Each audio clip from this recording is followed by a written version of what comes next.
Hey, what's poppin', fellas? It's your boy here, of course, back for some more Fire Emblem Heroes. And today is actually New Year's Eve, so before we do anything else in this video, I just want to wish everybody out there a happy New Year's Eve. Of course, a happy New Year, which will be later tonight. Hope you guys got some big plans scheduled, because I do myself. I'm going to be going to a party later, so things should be going pretty good. Alright, anyways, let's go ahead and hop into the notifications, and we have a new notification for the next update. So let's go ahead and take a look at the stuff. I just skimmed through it before, so there's actually some pretty juicy details in here. Alright, first and foremost, they're going to be doing an update in Hall of Forms. So it says here 2 skills each will be offered for the A, B, and C passive skill slots on Infernal difficulty maps in Hall of Forms, floors 13 and up. So basically what this means is it's going to be a lot easier for you to deck out your Forma units and find some really good skills on them. Actually, hold on real quick. Let me just head over to Hall of Forms right now and show you guys the unit that I built. Alright, so I spent this Hall of Forms building up the Picnic Flora. So check her out. I was able to get basically everything that I wanted.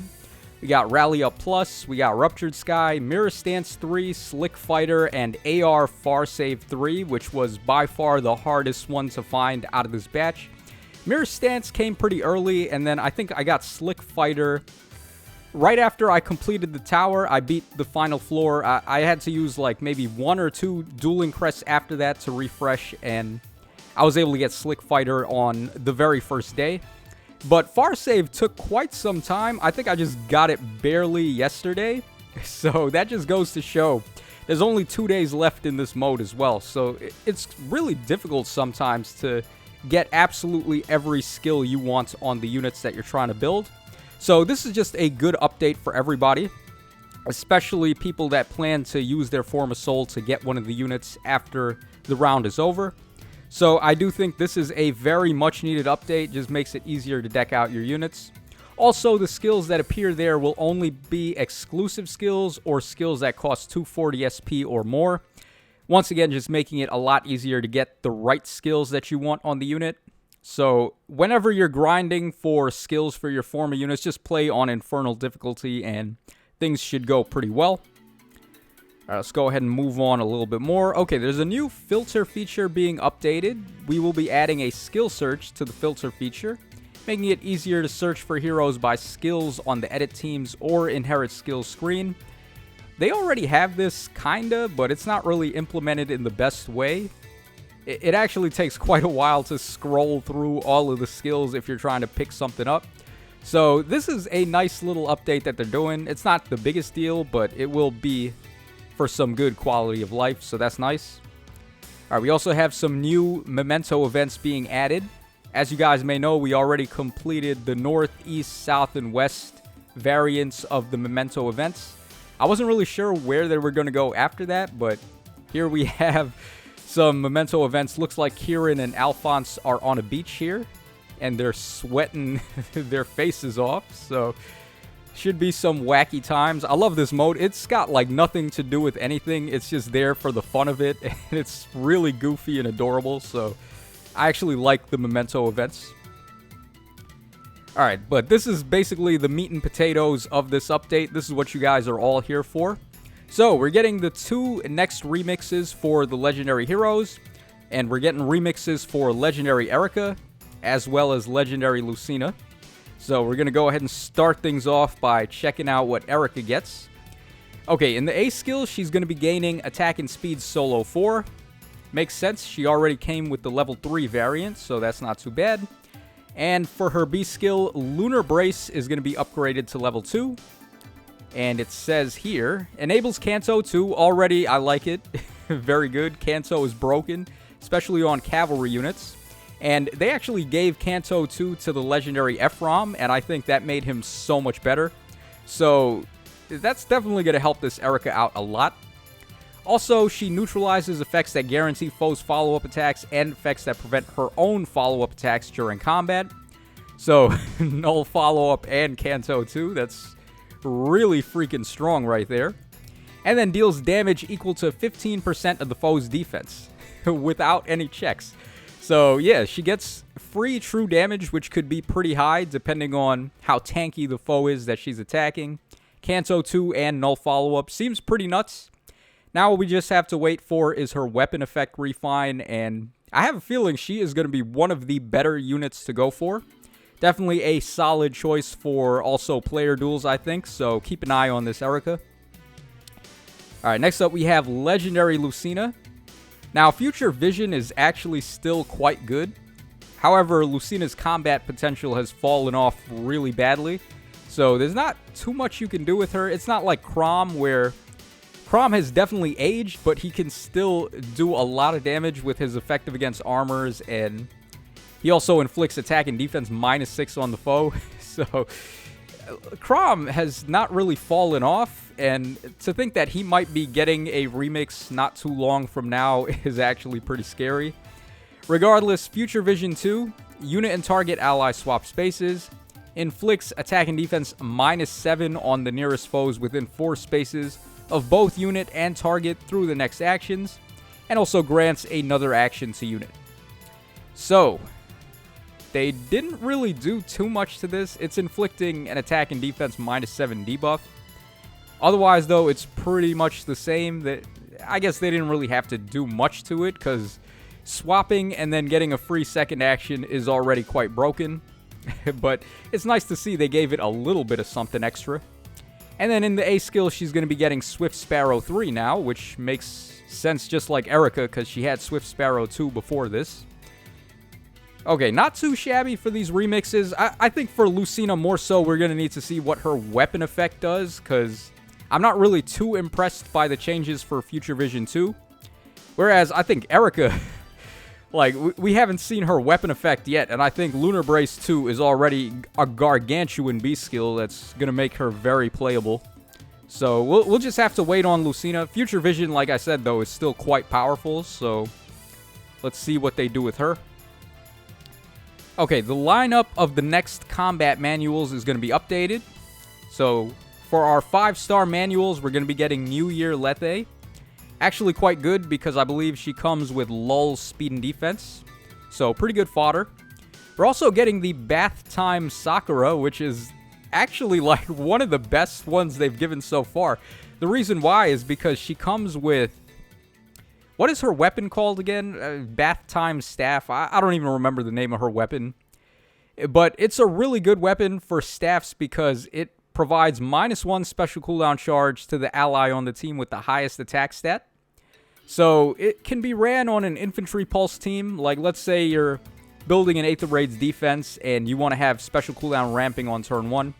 You could just use this Sakura's staff. And then you could also, on the healer, give them something like odd recovery or even recovery just to stack up your, your lineup even better for nullifying any isolation effects.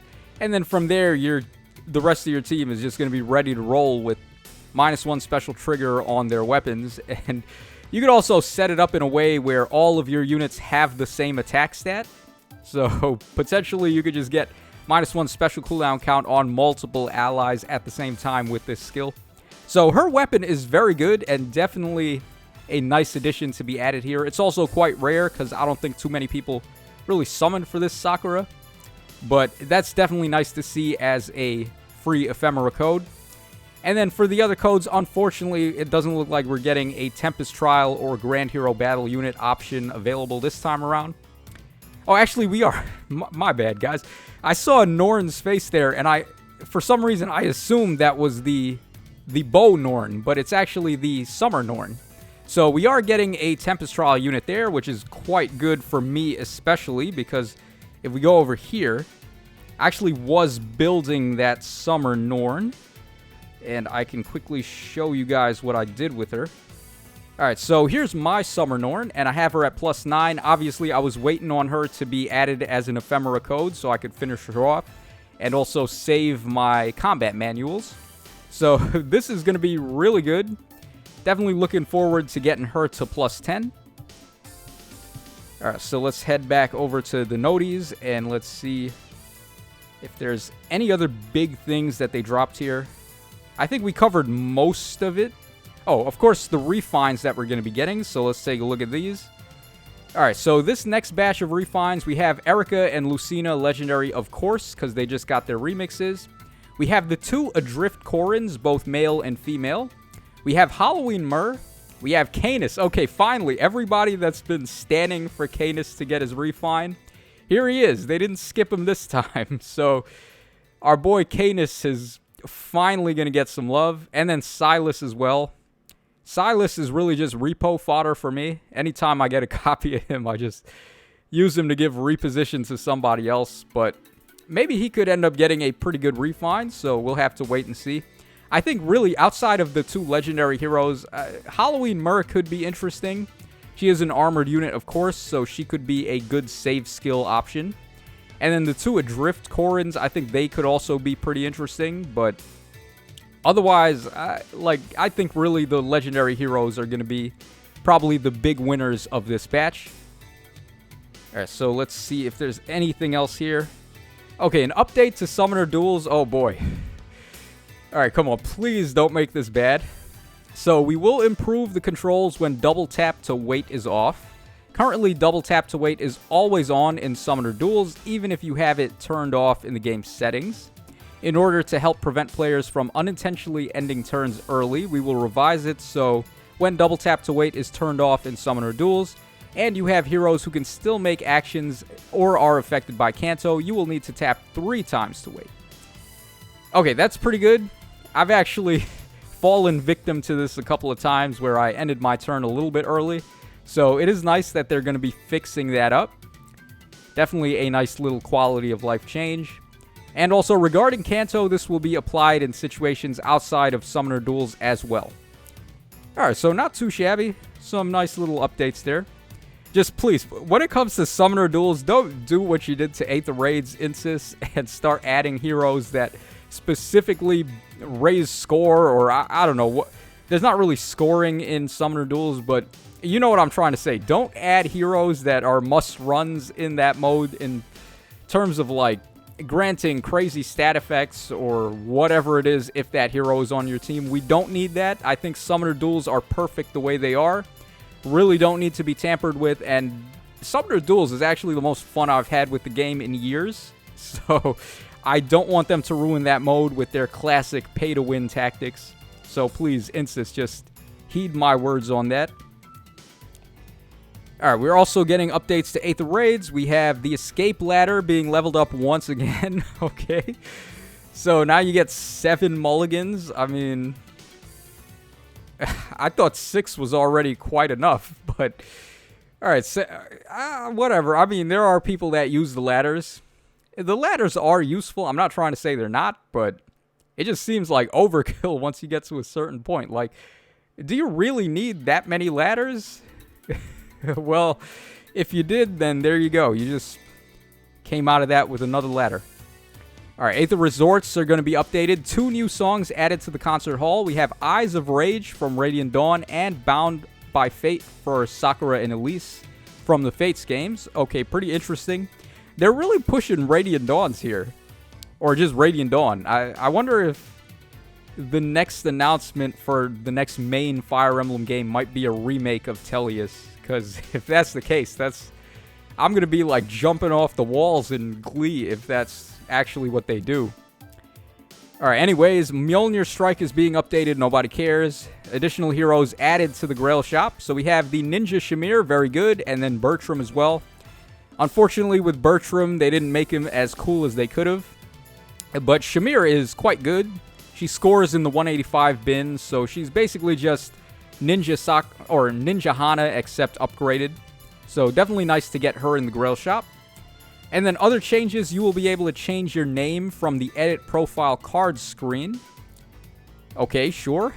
I mean, do people really? Well, I guess, yeah. There are people that change their name pretty often when things happen. Like, I've seen, whenever new updates happen, people usually hop in and they're like, AR sucks. They'll change their name to something like that.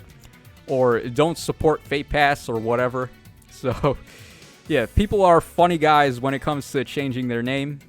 Also, a button that allows you to edit your name will be added to the edit profile card screen, and the same dialogue that is displayed in the miscellaneous screen will be displayed. And that's pretty much it for the update here. So let me know what you guys think about all this in the comments section down below. I think we have a pretty good roundup here. The 2 legendary remixes have a lot of potential, I think, so that's very nice. We got some pretty nice ephemera codes this time around, which is also really good. So that's all for... Also, the Hall of Forum stuff. Can't forget about that. That was a really nice addition for people that are trying to deck out a unit for the Form of Soul, and they've been having rotten luck with it. So, very good stuff. Very nice update on New Year's Eve. I think they did a good job. So, this is your boy Tacho signing out.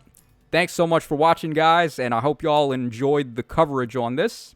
And I will catch you guys again tomorrow night when I summon for the duo Booby Machine, Dagger and Knot. Hopefully I can walk out of there with a copy of them. I got 200 orbs ready to go. Unfortunately, I have no Fey Pass, so I'm not going to be able to spark. But we're just going to have to get them the old-fashioned way by getting lucky. So stick around for that if you're interested. But that's all for now, so hope you guys enjoyed, and I will catch y'all again on the flip side.